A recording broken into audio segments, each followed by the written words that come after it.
For more on this, I'm joined from Tel Aviv by journalist Gideon Levy. Gideon, a pleasure to have you on the show. Thank you for joining us. First of all, what does this mean for the state of the conflict? Is this the next phase of Operation Gideon's Chariots?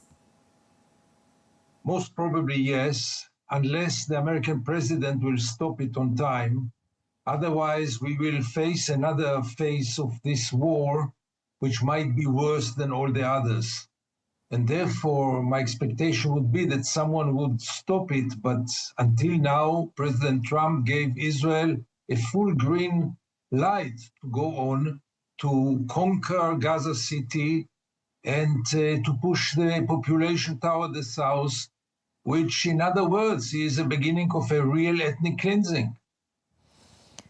And Gideon, how dangerous is this military operation for the Israeli reservists? And are there concerns from families within Israel? There is obviously a concern. Even today there was an incident, but not much of Hamas military capability remained. So there are risks. It's a war. But I wouldn't exaggerate about it. The Israeli army is much bigger and stronger, and there's very little left from Hamas. Families are concerned and worried, and above all, people ask, what for is all this? What is the end game? Where are we aiming at? What are the goals? And the answers are not very clear. And why is Prime Minister Benjamin Netanyahu preparing to launch a new Gaza offensive when Hamas has now agreed to accept the ceasefire that is on the table? An excellent question.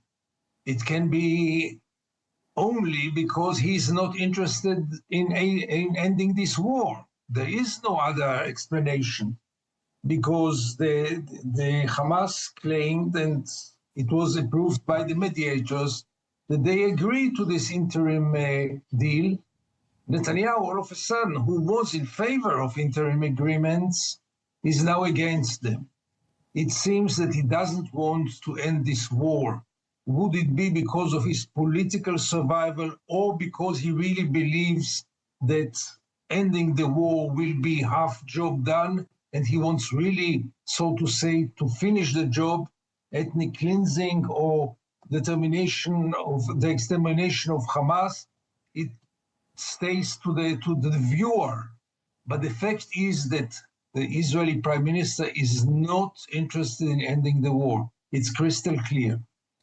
So you say Israel is not interested in ending the war, but they are saying that they want the hostages released. And we know that, according to intelligence, a lot of those hostages are held in Gaza City. And this is why Israel is preparing this offensive, because they want their hostages home. And this is something that's really important to them after the October the 7th attack. So do you think that the hostages will be released if this operation is carried out, or could it be fatal for the hostages? It cannot be anything but fatal. No hostages will be released by a military operation. We are now after 22 months of fighting, and we almost didn't release one hostage by military force. They were all released in deals, and they can be released in deals. And this operation does only one thing to the hostages. It endangers the life of the 20 remain hostages, really endangers them in a very critical way. Going to this operation means that the hostages are not the first priority of the government. Israel's upcoming operations, as I said, will be carried out in some of the most densely populated areas of the Gaza Strip. What does this mean for the people who live there? From one hell to the other. It means what it meant until now. Israel's aim is to evacuate them from Gaza City. Over 1 million people will be evacuated. To where exactly? And what waits them in the new place? Part of them were already evacuated once and twice and 3 times. There is no place to go in Gaza. There is no secure place to go in Gaza. It's about time to let those people stay in one place, be safe, and start to rehabilitate Gaza and rehabilitate their faiths. Moving now them like sheep from one place to the other is really criminal. I don't have any other word but criminal.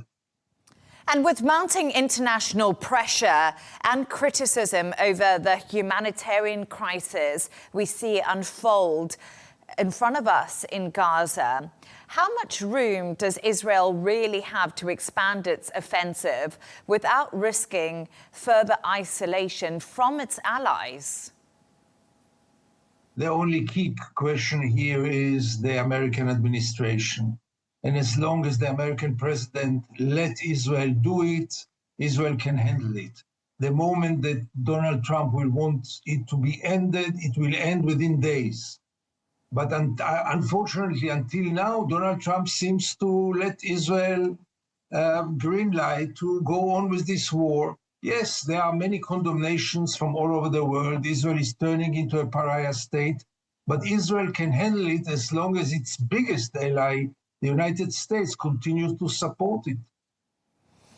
And right now, what does the situation look like going forward? Because we're waiting for Israel's Prime Minister Benjamin Netanyahu to announce if he's going to back the latest ceasefire deal that Hamas has agreed to. And right now, you are in Tel Aviv, in Israel. What are many people saying there on the streets and the public? Do they want this war to end? Do they want a ceasefire deal reached? How are they feeling? There is not one voice in Israel. There are two voices, mainly two camps. One camp who supports Netanyahu, who supports the prime minister almost blindly and automatically, and will support any decision made by Netanyahu. And the other camp is the one who fights to end this war and to release the hostages before anything else.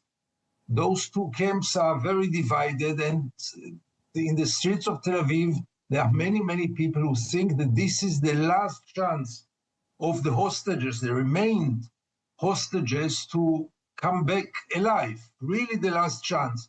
And if Netanyahu is going to miss it, I guess protests will become even stronger, but Netanyahu can continue because his political base continues to support him.